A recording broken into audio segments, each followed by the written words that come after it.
at the entrance, and they are stones that was taken from the Mithraeum, apart from this one here, my umbrella. That's from an artist project.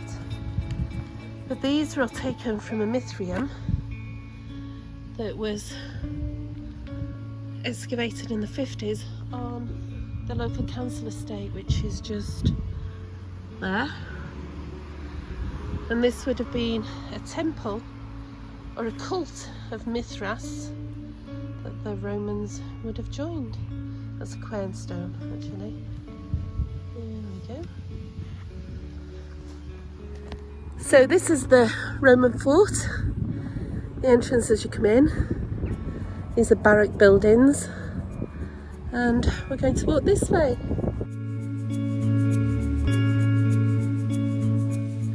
I did buy a selfie stick, but I didn't know how to use it. I thought it'd be an easier kind of walk.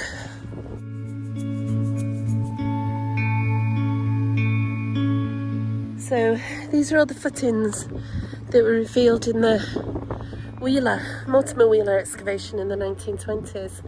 However, I do believe Tessa Wheeler, his wife, who rarely got the credit, probably did most of the work. Go Tessa! Right, we're just coming up to a building that had a hypercourse running underneath it. So this is where the tiles would have been to create underfloor heating. I think the rest of it runs under the house's garden. This could possibly have been where there was an office for somebody counting money, or somebody just sitting would have got cold really quickly out in the wilds of Wales.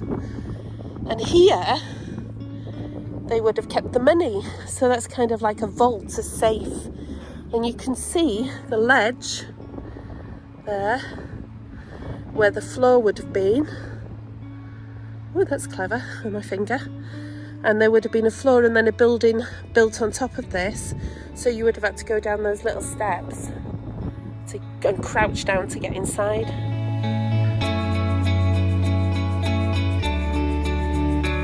This is the basilica, or the cross hall. You see the post holes where there would have been some substantial posts going in for a roof. There's a well, and there's the lovely floor level.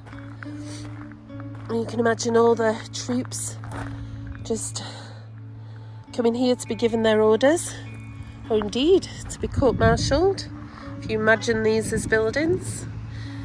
Now, the well would have been here to protect the well, to protect the water, because if you've got people that are not very happy to have you around, if you're an invader, somebody who's subdued or tried to subdue the local people, then you'd keep tight control of your water supply in case it was poisoned.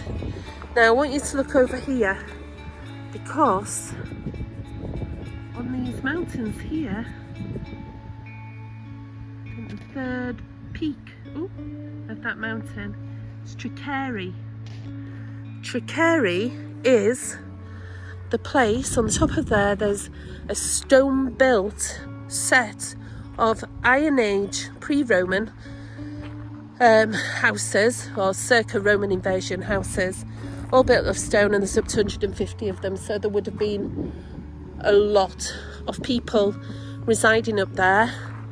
I mean, that would have been really difficult because they built some fortifications, so it was very difficult to get into the fort. And it makes you wonder, well, it makes you kind of understand why this was placed here. They could keep an eye on the tribe over at Tricari. They could make a huge statement, because this fort would have had considerable walls and potentially painted walls as well, so it would have stood out quite bright on the landscape, with up to 1,000 soldiers when it was first built, even though it was first built out of wood and earth. And I think I'm rambling. Let's go to the walls.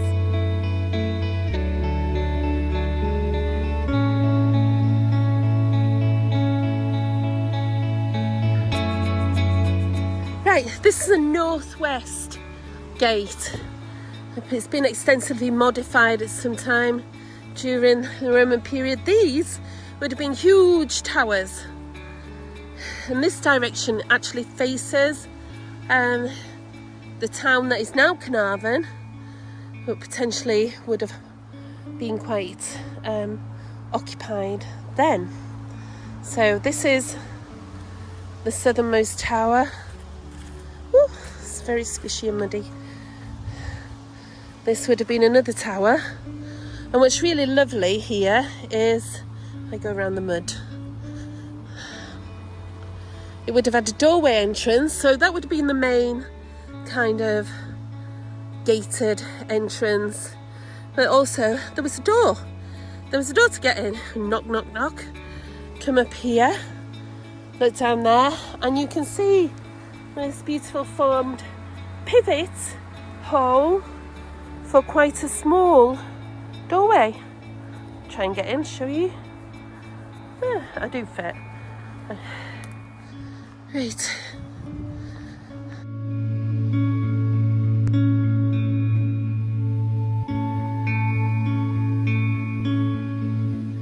Right, we're outside of the fort walls, on the northwest side of the fort, and as you can see, they were substantial walls, these.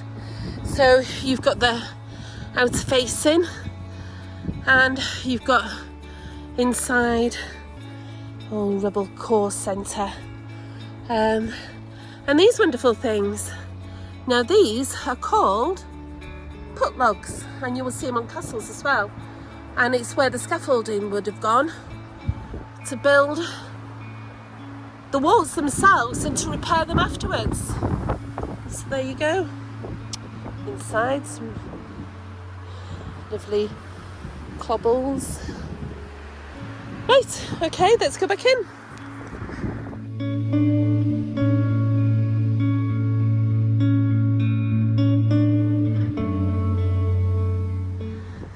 Recording. The fort was actually truncated by a later road, so even though it's a plain card shape, a road cuts across it, and on the other side of the road, which is unfortunately gated and it's locked, there is a small bathhouse and an area that's not been excavated. And just past that, where the houses are, there was a mansio, which would have been for people that were visiting to stay in, like a boarding house, and a whole kind of array of people would have lived outside the fort. They don't stand in isolation.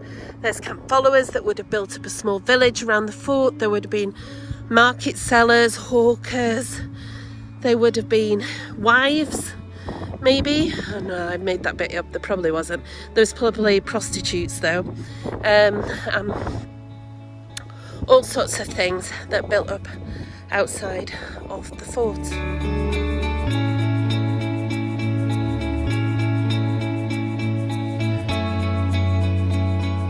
Now this, we walked past it a couple of times, would have been like the commander's house, and this area was possibly a walled garden. Well, I've just seen like something weird out the corner of my eyes, like a black cat. How strange. I'm going mad. And these are all the rooms inside, but here would have been a personal temple. So there's the temple stone there. Would have had a deity on top of it, and this is where there would have been prayers. This is one of the barrack blocks. Now it's believed, because some of these are quite unusual in shape, that there would have been cavalry here. So possibly these would have been places that their horses would have been. There would have been stables at the end maybe, and a mess hall, and somewhere to put tack. But then I'm just making that up really. The last bit anyway.